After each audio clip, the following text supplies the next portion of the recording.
The Adventures of Forfar McBridie. Episode 3. The Case of the Missing Santas. Scene 1. Forfar's residence. It's Christmas time, and the sleepy hamlet of Stirling prepares to celebrate the coming Yuletide. But, unseen in the night, evil is at work. Ho, ho, ho, ho, ho. Bon Noël. Meanwhile, at 221B Baker Street, Forfar McBridie is also preparing for the season of peace and goodwill. Debs, we went to your mother's last year, and the year before. I like your mum. She's as lovely as you in a sort of wellies, tweed and lavender way. I like your father. He has an impressive collection of single malts and endless humorous tales of shooting, what are now, extinct species and native bearers. I never imagined I would sleep under a polar bear duvet cover, though the warmth was offset by the way the cub pillowcases kept staring at me. But the rest of your family, they may be able to trace their lineage back to the Norse kings of Scotland, but that was also the last addition to the family gene pool. So you're saying my family are inbred retards?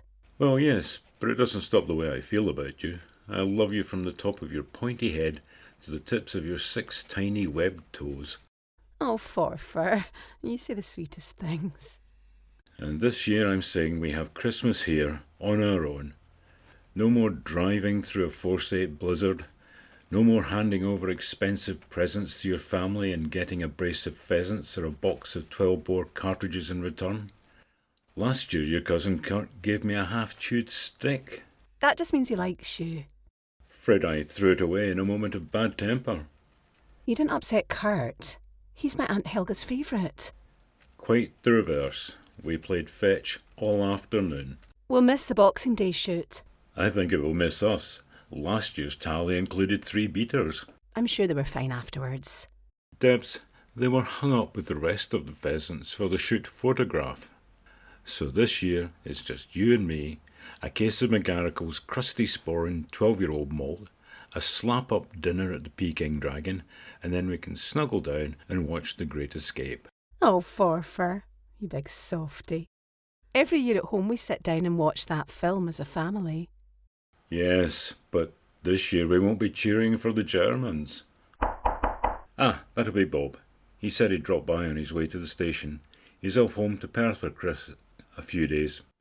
Come in, Bob. It's not locked. Forfar, I've Inspector LeGrunt in the WPC with me. There's dirty work afoot. At Christmas? Is there no decency left? You'll have to look hard to find it, Forfar. Gaston René d'Espace. Does that name ring any bells? Unless that was Quasimodo's real name, I'm afraid not, Inspector. He is quite mad, Forfar. His henchmen are a mime troupe, for heaven's sake. He believes Santa is evil and must be eliminated. Last year he left a gruesome trail of Santas all across America. This is Detective Clint McLean, assigned to us as part of a joint operation to stop this fiend. Well, howdy. Nice to be here. So anyone dressed as Santa is meeting a gruesome end at the hands of this French devil. I have some pictures of the crime scenes. Here, see for yourselves. Those of a nervous disposition should look away now. My God, that's no place for a Christmas tree. Unpleasant, Inspector, but surely that's not fatal. It wasn't till days past turned on the lights. He was disguised as Viv Lumsden, even gave a speech. It was only when he threw the switch people realised what was at the top of the tree. This one was stuffed into his own sack and thrown into the river. Aye, and look at this one. Yeah, beaten, stabbed, shot 24 times and blown up. I guess this Santa's been slayed. So, Inspector, what else do we know about this Gaston René d'Espace? I made a request via Interplot asking that the French Sûreté send us all the info they have on d'Espace, including a photo fit, so we might have some idea of what he looks like.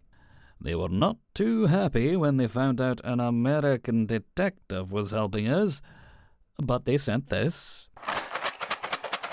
They went to a lot of trouble to wrap it up so nicely. Let's see what this fiend looks like. What? That's just a 1,000-piece jigsaw puzzle of Marcel Marceau. Ah, The typical Gallic humour. Looks like we are on our own. Not on your own, McBridie. Uncle Sam is here to help. Now, where do we find this Marceau? Won't be long. I've got all four corners. We'll soon find out what this morsel looks like. Shuggy, the picture's on the cover, and I don't think that's what he looks like anyway. I see what you mean. It could be a disguise. We expecting company? Stop! Stop, for heaven's sake. What do you think you are doing? Taking no chances, McBridie. It's McBridie. Bob, see what's left of whoever was at the door? It's all right, Forfar. It's the paper boy. He just needs fresh pants. Though the evening papers are confetti, you might want a new door, right? Well, we don't want a whole bunch of reporters getting in the way. No offence, Miss Debs. Quite.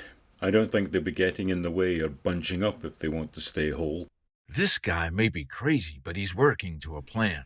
There's a Santa at the local shopping centre, Forfar.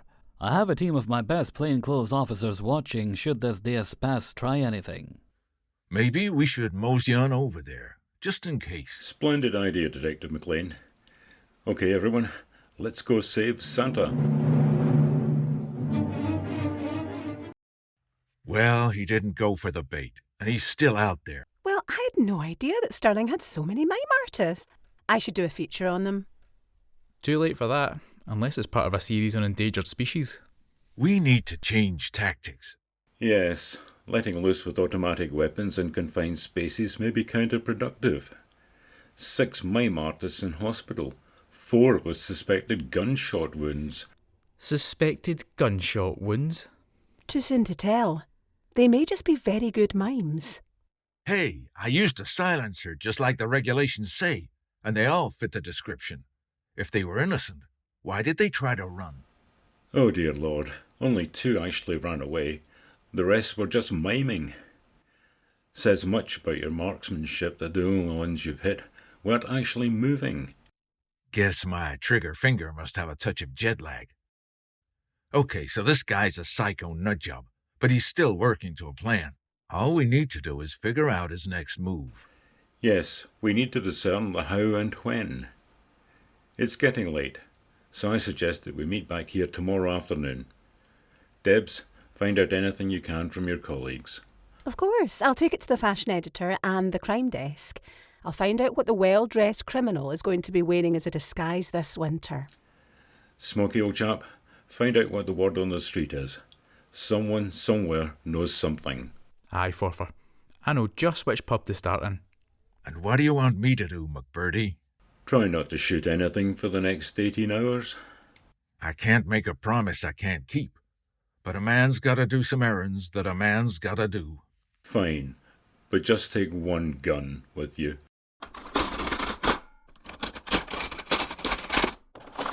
And the grenade launcher?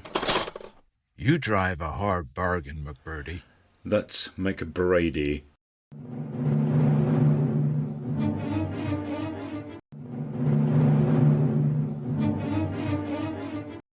Scene 2. Parts are us. Land Rover specialists. Oh, Detective McLean, what brings you in here? Well, howdy there, WPC. I have a Mark II Land Rover. I use it to get to the bottom of my garden and firing range. I have an MK2 as well, a short wheelbase. I use mine mostly to get sex. Coal. I get them from the local mine. It's a wee bit cheaper. What are you here for? I wanted to get some genuine inlet manifold gaskets. The patent ones ain't worth spit. I came in for the same thing. Well, we only have one left. You better have it. You came all this way. You take it. It'll give me cause to think of your manifold when I'm handling large tools, and my hands are all covered in oil. So tell me, pretty lady, what's your name, or do I call you W for short? It's Lucinda. My friends call me Luce. And you can call me Big Jake. Can I buy you a cup of coffee, Luce? And a custard donut? Sure, and a custard donut.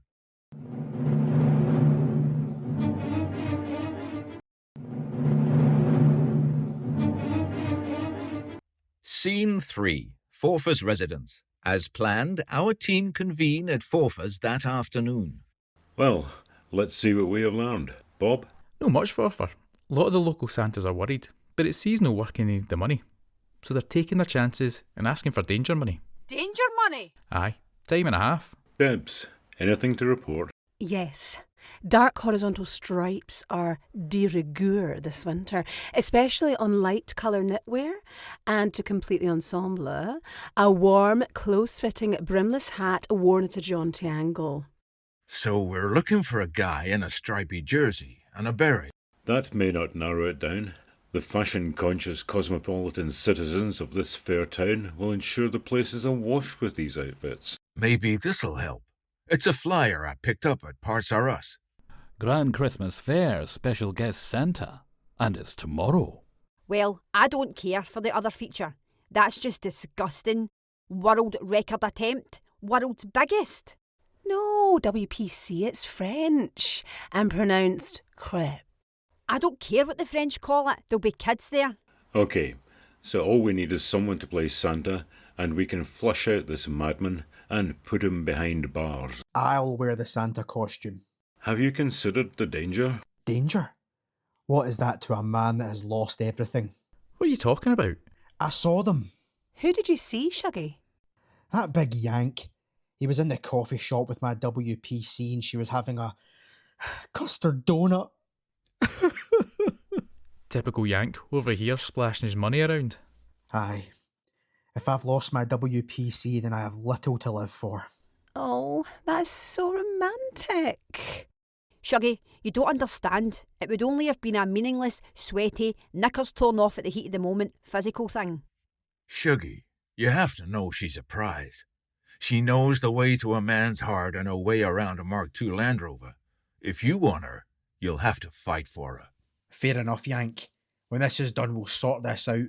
Just you and me. Well, let's go on with it. We've got a present to wrap.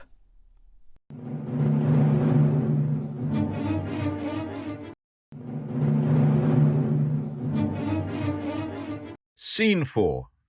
Forfar. Something I'm not quite sure about. Yes, Debs, my dearest? Well, an international villain I can understand, but why use a mime troupe for henchmen, especially on radio? I mean, just how is that supposed to work? We better have a cup of tea. This may take some time. Milk? No sugar? Please. The writer's doing his best, Debs, and I'd just like to state that he's doing a bang-up job in my book. Afraid the effects and props department are broke. Not props and effects again.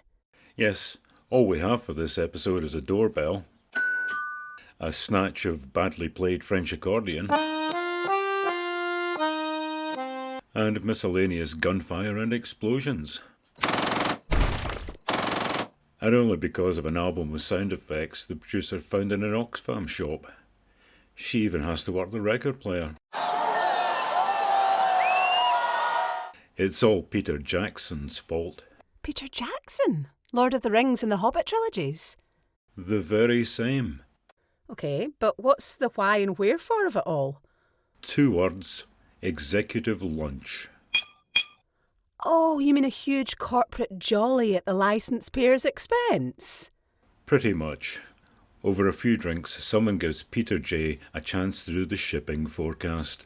The shipping forecast? It gets better. I'm all ears. This has Morning Phlegm front page written all over it.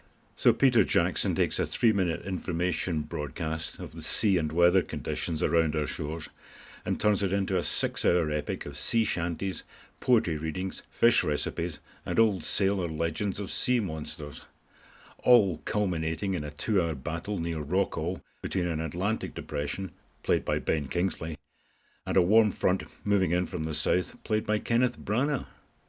The whole thing was narrated by Dame Judy. Dame Judy? God bless you, ma'am.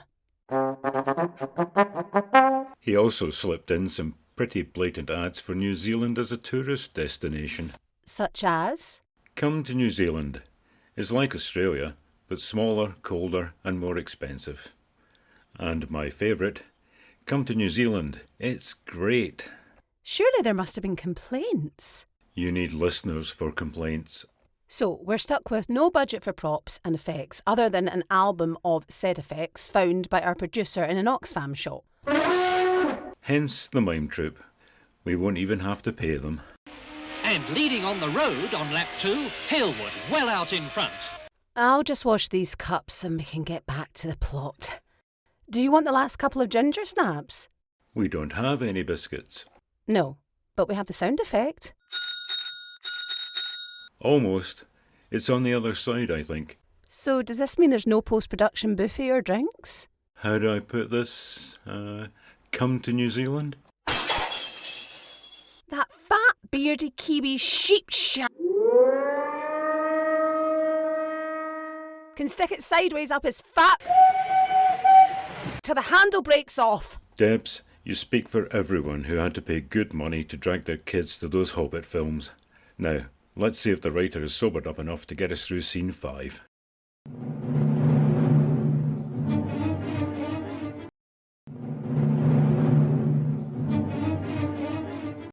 Scene 5. Christmas fete and fireworks display.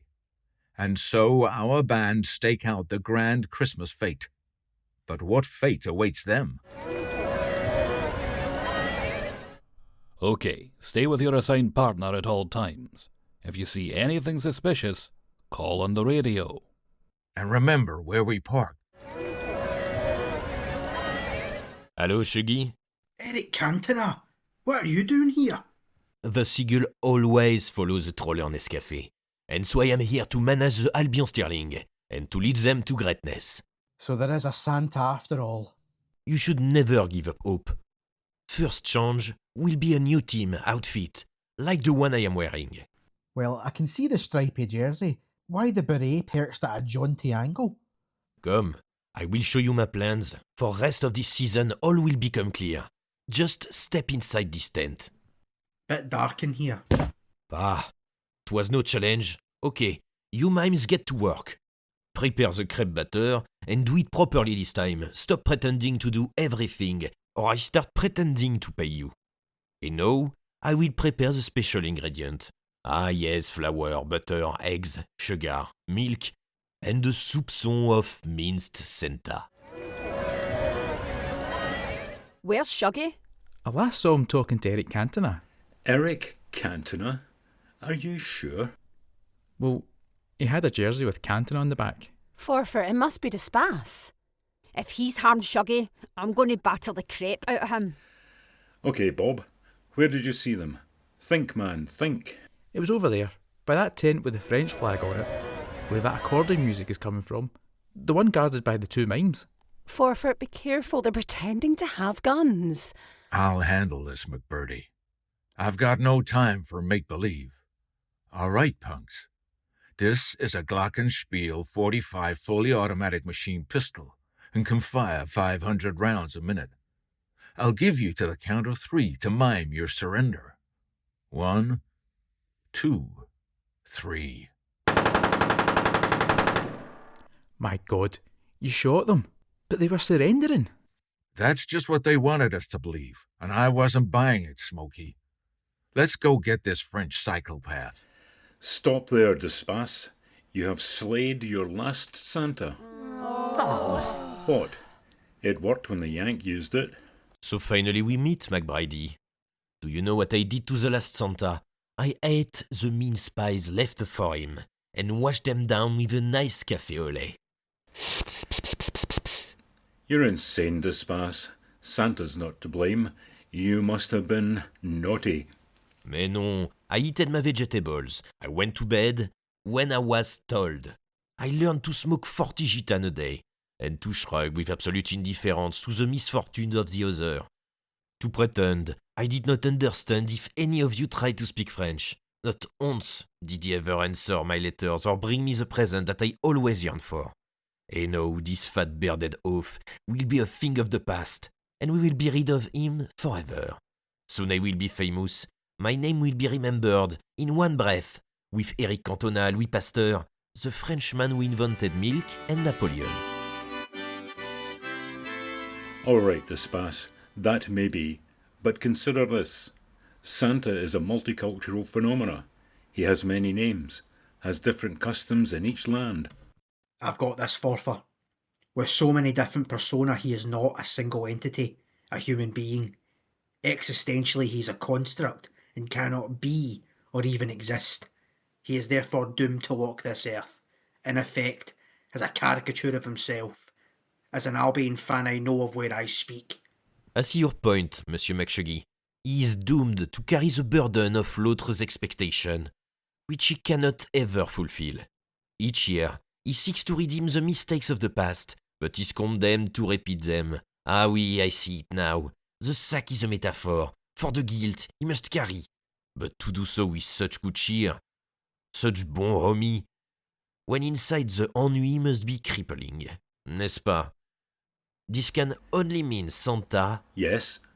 Sacré brie. Santa must be French, and I have been looking in all the wrong places. Merde.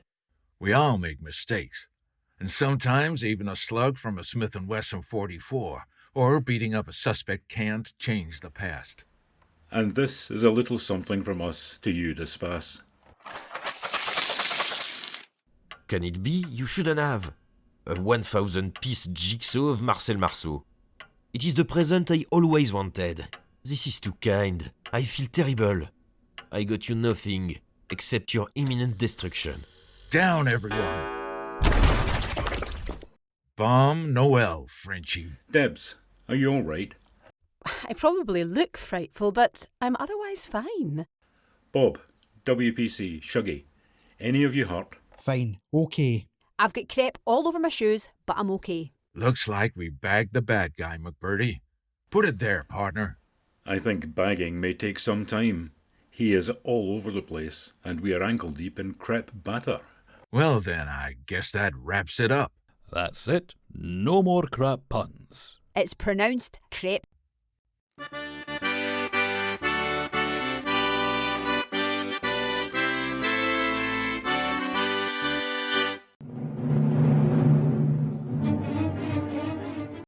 Scene 6. We'll always have...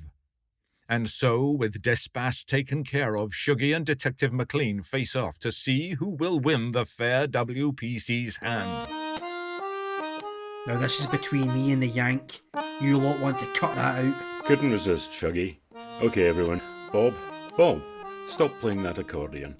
But Forfar, it's my big chance to be discovered. Yes, but by an audience of 12.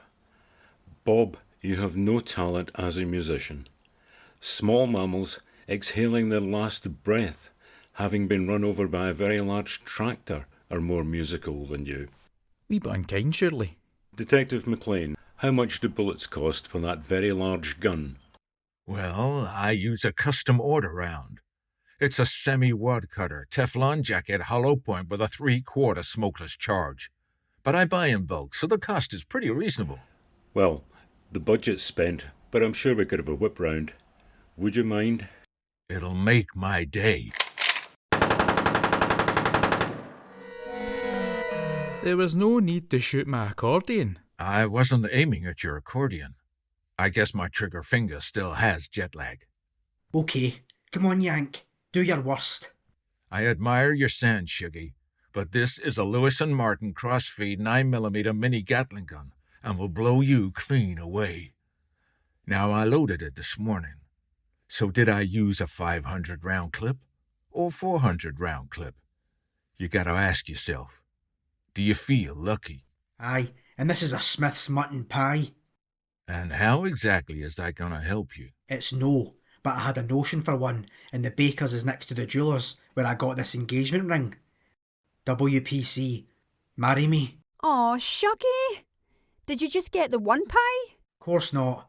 There's one in here for you. I even got them to pipe a heart on it, with our initials in cheesy mash. Aw, Shuggy. Sorry, Big Jake, but it's just Shuggy I want. I understand, Miss Luce. A man like me and a job like mine, it doesn't make for happy endings. If you don't get into that short wheelbase Mark II Land Rover with Shuggy, you'll regret it. Maybe not today, maybe not tomorrow, but soon and for the rest of this episode. It don't take much to figure that the problems of two small people don't amount to a whole hill of beans in this crazy, mixed-up world. Besides, we'll always have parts of us. Forfar, I have the feeling this could be the start of a great friendship. If you ever make it stateside, I'll give my address. It's quite all right. I'll just follow the sound of gunfire. Okay, McBridie. Then I guess this is goodbye. Or is it just au revoir? It's goodbye, Detective McLean. With the streets once again safe for Santas everywhere, our gang returned to the customs and traditions of the Yuletide. Let's go home and pack, Debs. Pack, Forfar? Yes, after a mad French Santa killer, a troupe of mimes, and a gun-happy American detective, Christmas with your family will be a breath of fresh air.